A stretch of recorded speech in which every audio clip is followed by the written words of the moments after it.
and friends.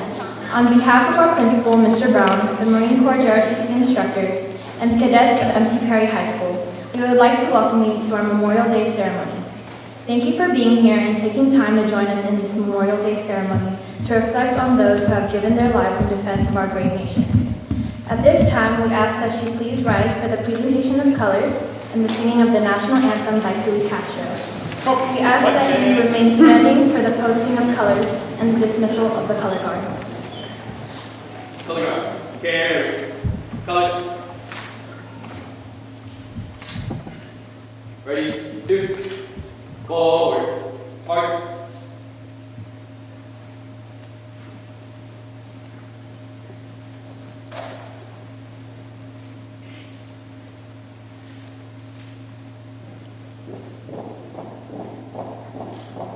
Color guard, hold, breathe and colors.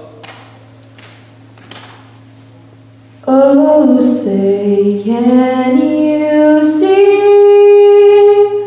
by the dawn's early light what so proudly we hailed at the twilight's last gleaming, whose broad stripes and bright stars through the perilous fight, and the ramparts we watched were so gallantly streaming, and the rockets rippling,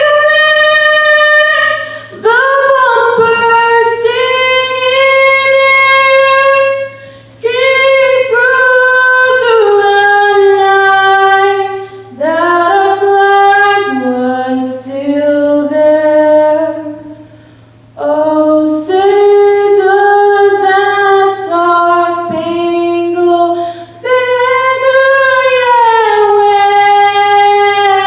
wave for the land of the free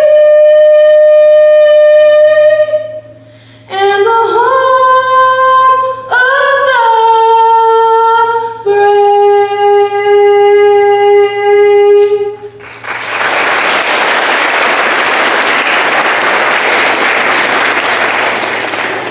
So, colors.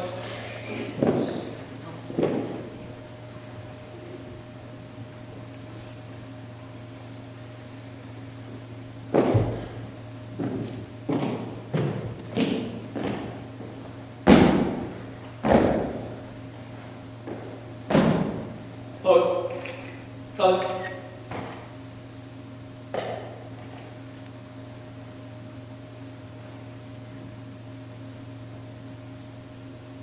Ready, 2, ready, pose.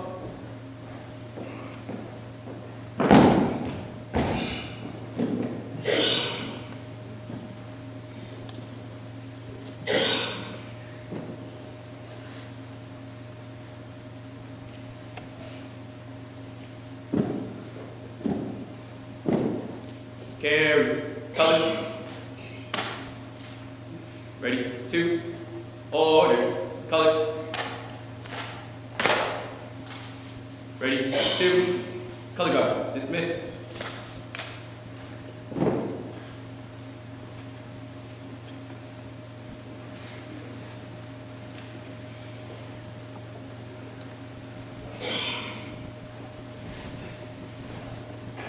Company, at ease. Ladies and gentlemen, please be seated.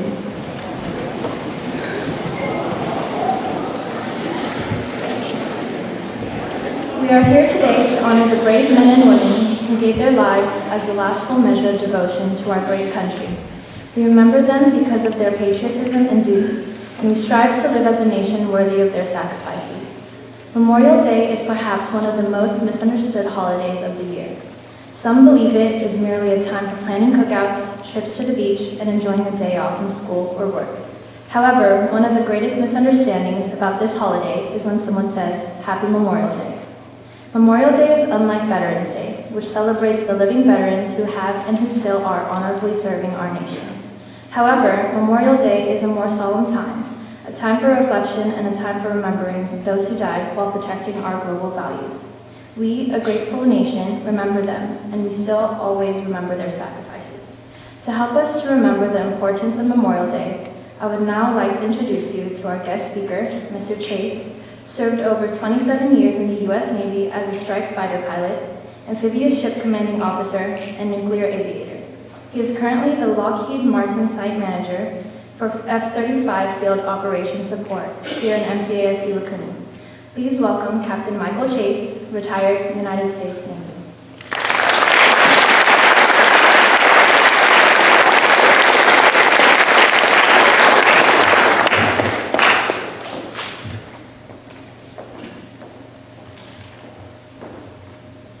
Mr. Brown, Mr. Carr, Major Parchman, Master Sergeant Kramer, faculty and staff of Matthew Perry High School, JROTC cadets, students, families, and friends.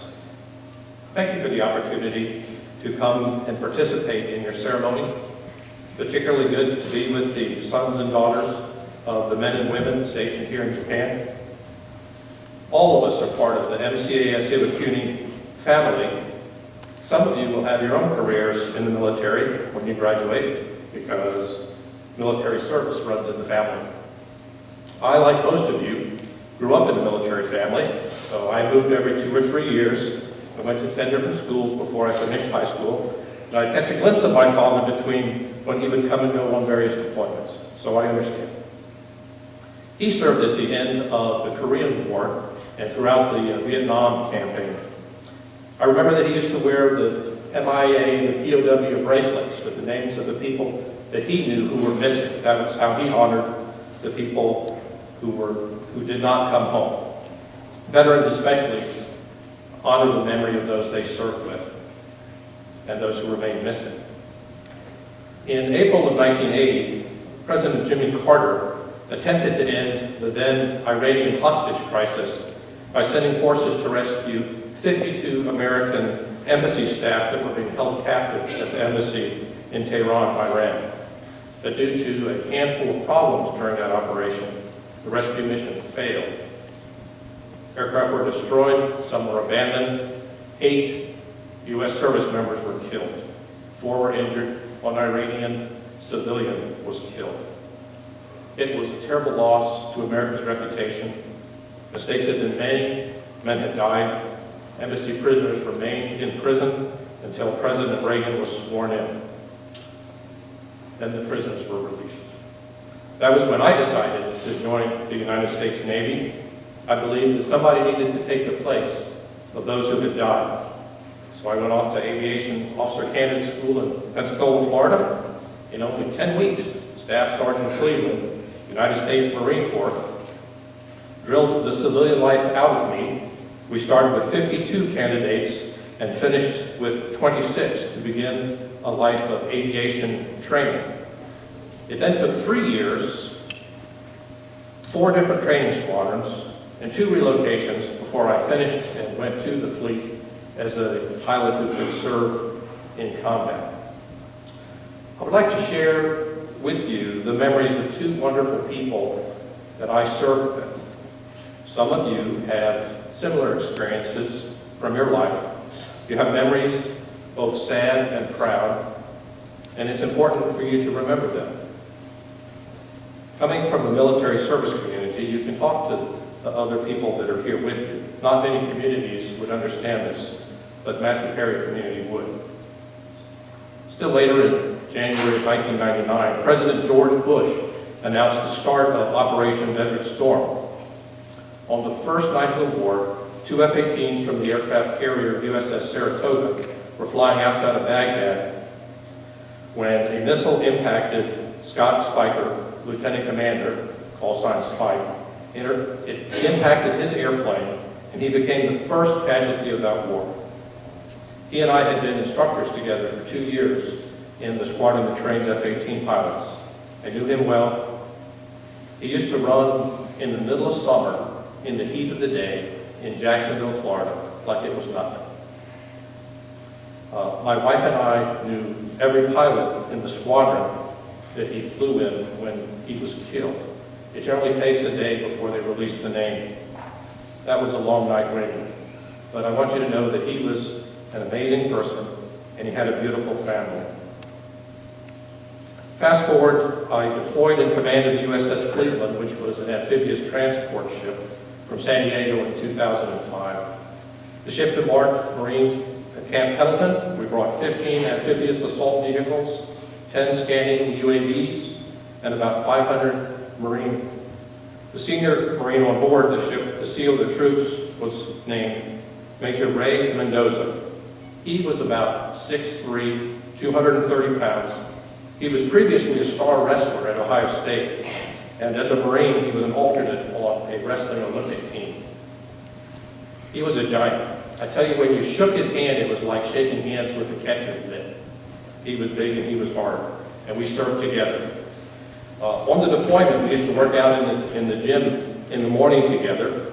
Honestly, he used to tease me that he was surprised that a naval officer was actually working out all the time. Major Mendoza led his Marines during Operation Steel Curtain. It was an effort to stop the insurgents from entering Iraq from the Pakistani border. He was big and everybody thought he was bulletproof. But no, he and two of his troops were lost during that operation to an improvised explosive device, an IED. He was an amazing person and he had a wonderful family. And he is someone that we should remember during Memorial Day. I want to share with you a quote from President Abraham Lincoln that he made in a speech in Philadelphia in June of 1864. These famous words are accurate and precise today, and just as relevant and as important today as they were in the Civil War. War at the best is terrible. And this war of ours, in its magnitude and in its duration, is one of the most terrible. Nobody knows that better than the men and the women serving in the United States military and you, their families. Memorial Day is to honor those that we knew, those that we loved, those who served and died in the United States military. There are people throughout this world who will start and continue armed conflicts, aggression, regardless of how peaceful or just or how innocent you are. There are serious issues between different cultures, nations, ideologies, and economies. This will lead to armed conflict, unfortunately, no matter what you do. I wish each of you to remember this day, and thank you for letting me share it with you. It is a very important and meaningful day here at Matthew Perry in 2017, just as it was 100 years ago. Thank you.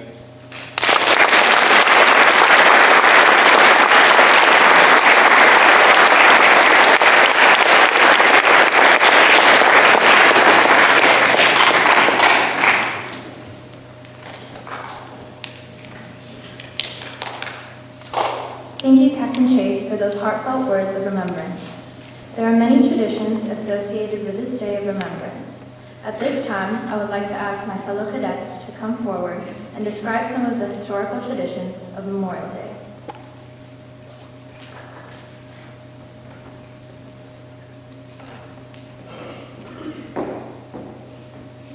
Flowers and flags. Memorial Day, which is observed every year on the last Monday of May, originated as Decoration Day after the American Civil War in 1868, when the Grand Army of the Republic, an organization of Union veterans founded in Decatur, Illinois, established it as a time for the nation to decorate the graves of the war dead with flowers. By the 20th century, competing Union and Confederate holiday traditions celebrated on different days had merged, and Memorial Day eventually extended to honor all Americans who died while in the military service. It typically marks the start of the summer vacation season, while Labor Day marks its end. Many people visit cemeteries and memorials, particularly to honor those who have died in military service. Since the 1950s, on the Thursday before Memorial Day, soldiers of the 3rd Infantry Division have placed American flags at each of more than 260,000 graves in Arlington National Cemetery. During the weekend, they patrol around the clock to make sure each flag remains aloft.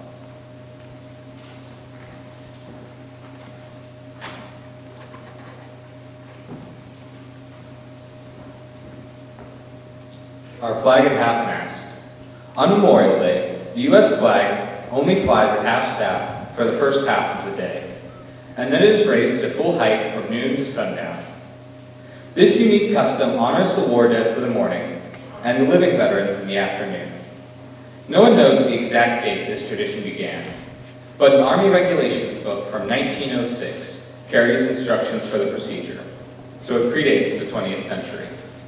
In 1924, Congress codified the tradition into U.S. Code Title IV, Section 6, with the proclamation, "For the nation lives, and the flag is a symbol of illumination," for explaining how the noon flag raising symbolizes the persistence of the nation even in the face of loss.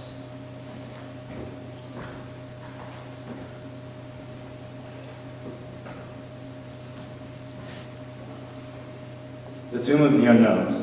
The Tomb of the Unknowns is a monument dedicated to the American service members who have died without their remains being identified. It is also known as the Tomb of the Unknown Soldier, but it has never been officially named so. It is located in Arlington National Cemetery in Virginia, United States of America. A military guard was first posted on March 25, 1926. The first 24-hour guard was posted on midnight, July 2, 1937.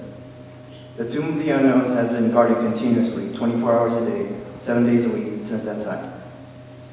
Inclement weather, terrorist attacks, etc. does not cause a wash disease.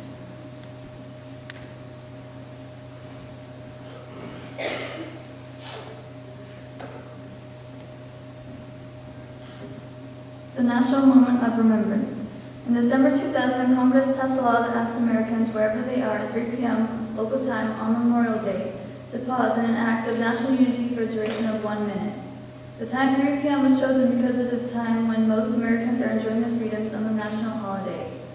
The moment does not replace traditional Memorial Day events. Rather, it is an act of national unity in which all Americans should voluntarily and informally observe in their own way a moment of remembrance and respect, pausing from whatever they're doing for a moment of silence or listening to taps.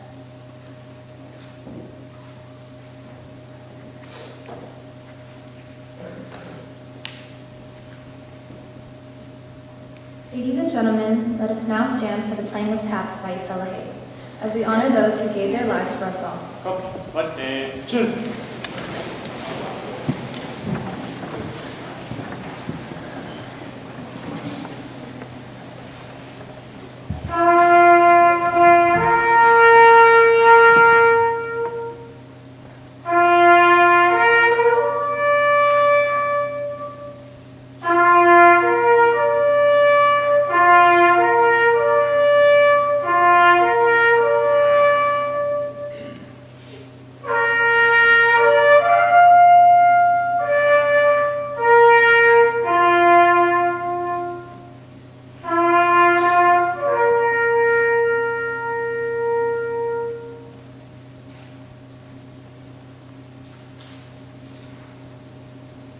Ladies and gentlemen, please be seated.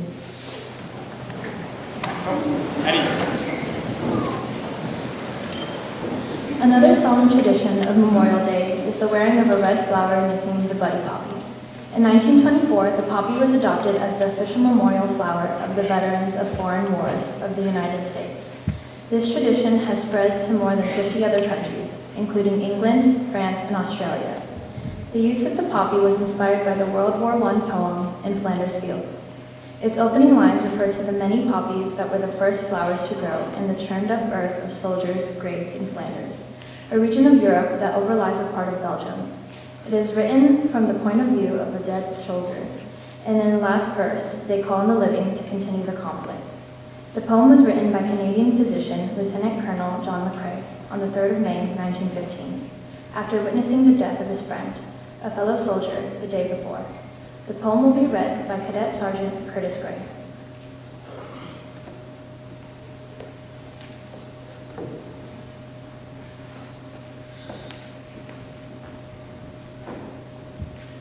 In Flanders fields the poppy bloom, between the crosses row on row.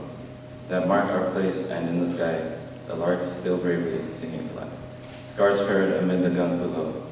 We are the dead, short days ago. We lived, felt dawn, saw sunset glow. Loved and were loved, and now we love, in Flanders fields. Take up our quarrel with the foe, to you from failing hands we throw. The torch will be yours, hold it high. If you break faith with us, we shall not sleep, though poppies grow in Flanders fields.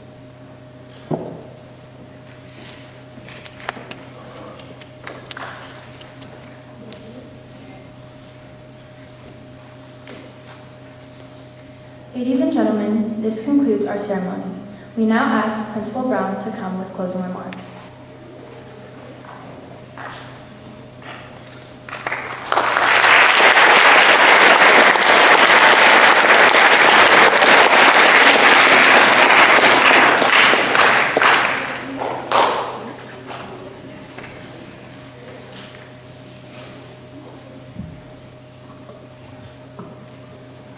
I'd like to give a special thanks to our honored guest speaker, Mr. Chase, and his lovely wife, Debbie, for accompanying him today.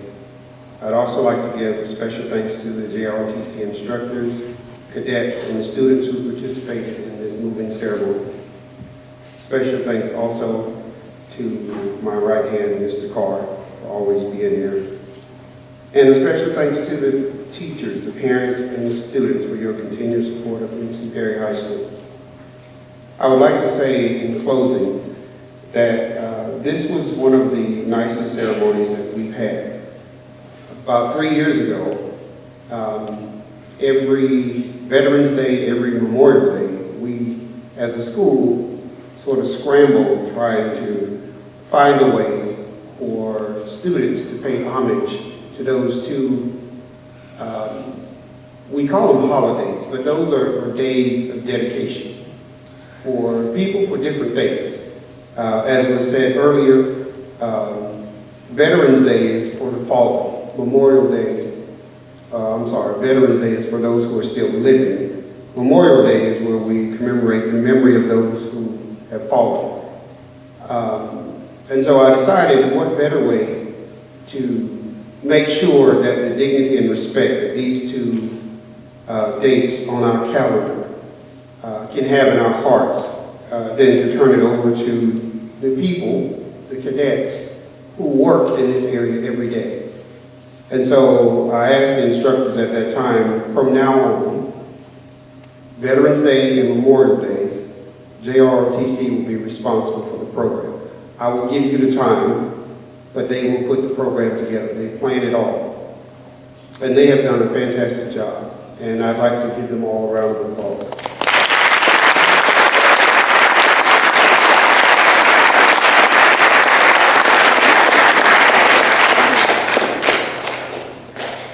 Remember the words spoken today.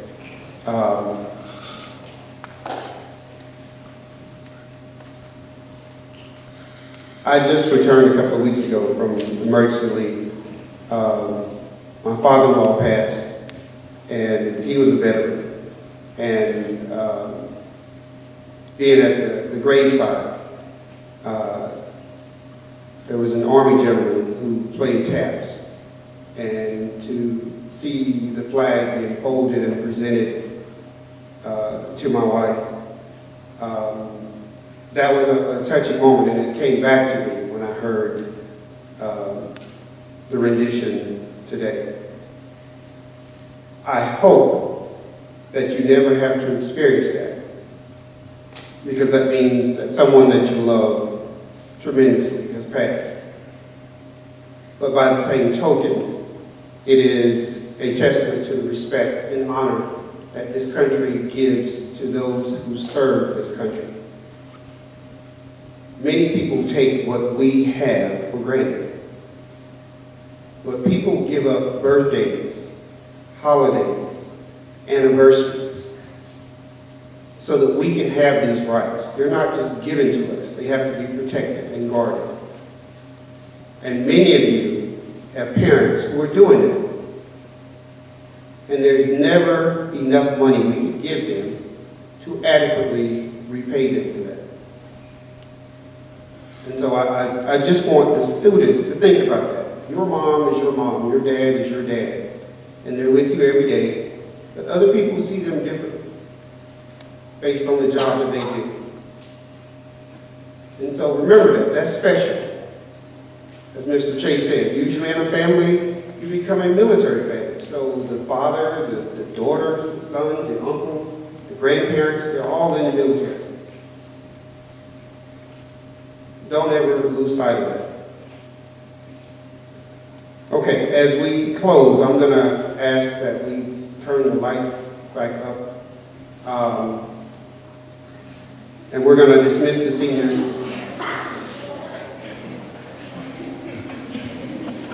We're going to dismiss the seniors for their final. And this will be our last assembly of this type as a middle high school. The next assembly we have will be on June the 8th, and that will be in the gym. But it won't be in here. We want more parents to attend. But this will be the last assembly of this type in this facility by this group of people. As the seniors know, there's an activity planned for you after school. I'm going to get you back to class. I always like to plan for more time. If we have extra time, that's fine, but I don't like to be rushed, and we're going to have some extra time for you to get back to seminar. But the seniors will have their ice cream social for their decision day. And if you're not blind, then you have seen the incredible display put on by the junior class in support of the seniors. That will be another tradition that we will continue. So if you are a sophomore, next year you'll be a junior, you'll be decorated with seniors. And if you're a senior, you should be receiving what our seniors are receiving today. Okay, so with that in mind, I'd like everyone to stand except for our seniors.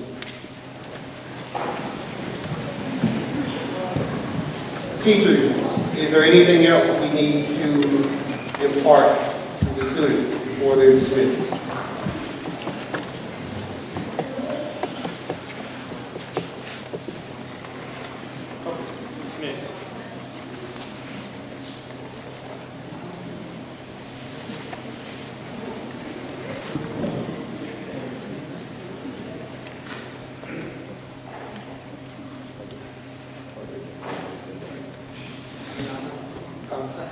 All right, seniors, at this time, you are dismissed.